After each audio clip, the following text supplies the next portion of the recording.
welcome back. So this is part 2 of our hearing privilege. So today we're going to talk about what you can do with your hearing privilege. Now, how do you use that? So you know what to do. So I thought I'd give you a few examples. First, like we mentioned before, concerning incidental learning. So as a hearing person with hearing privilege, you're able to get that incidental learning. So you're able to learn random things. Make sure you share that with deaf people. Sometimes they might not hear it, or they might not see the news, or the news isn't captioned or something. It's important to learn things, and maybe it's an emergency or just some random funny thing, but share that information with deaf people. That way they can become more aware. I mean, maybe they already know, but maybe they don't. So let them know as much as possible. Also, one example is like sometimes we'll be driving in the car, and she'll be listening to like the radio or hear something and tell me some random funny story or joke or news or something like that. I'm like, oh, cool. So, something she can let me know, and that's helpful. Right.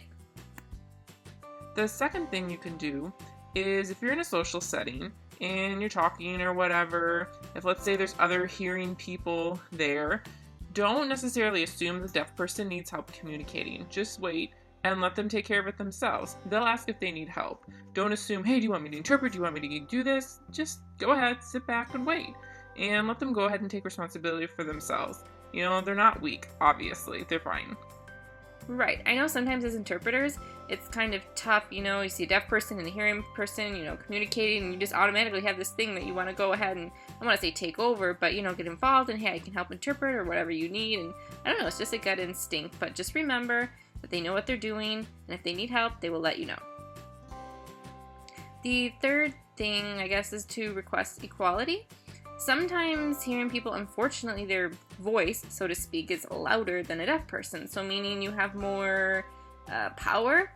So maybe, let's say, like a video isn't captioned and a deaf person requests that. You can go ahead and request the same thing. Work together. Or, for example, I remember one person told me a story about how a deaf woman was having an issue with accessibility, and so they, as a hearing person and interpreter, said, fine, I'll help you. Apparently that woman had problems calling, she was struggling with that, so the other person said they know what to do, so they helped her, and the deaf person is like here, and you're kind of like helping them in that situation, you're raising them up. I remember one person had a really good thing that they were talking about, when they said, you work together, like with your hearing privilege, sometimes it feels more like this, where you're like lifting them as you're helping them, but it should be more equal, on an equal plane. So it's kind of tough to explain, but visually it's a good concept.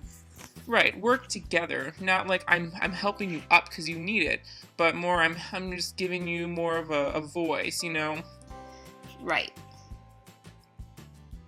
The last and the best way that you can recognize your hearing privilege is to talk with a deaf person. Learn about their history, their background, their struggles growing up. Learn that. Because oftentimes, maybe you think it's, an everyday thing and it's not a big deal, but then you listen over and over and it kind of all adds up, and maybe you never realized that before. So it's really important to listen and let deaf people tell you their stories and tell you, what is the difference between a hearing experience and a deaf person's experience, just through everyday life. Right. The more you're aware, the more you can recognize your own hearing privilege, then you can better understand what to do with it and then become a better ally with deaf people. Keyword is with, not for, but with. And that's important. So hopefully this video, part 2, now you're more aware of hearing privilege, what it means, and what you can do. So go ahead and do it. Right. And if you have any questions still, please go ahead and leave a comment. We will do our best to answer that, whatever your questions are, if you have any concerns. Also, I'm going to link to another video that talks about hearing privilege from Awti. It's a really good video. Yeah, he's cool. Definitely. You will like it. So check that out below and watch his channel.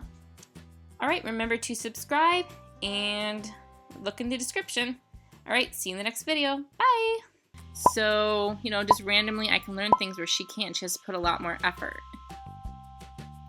So, I want to say it's not obviously exactly the same, but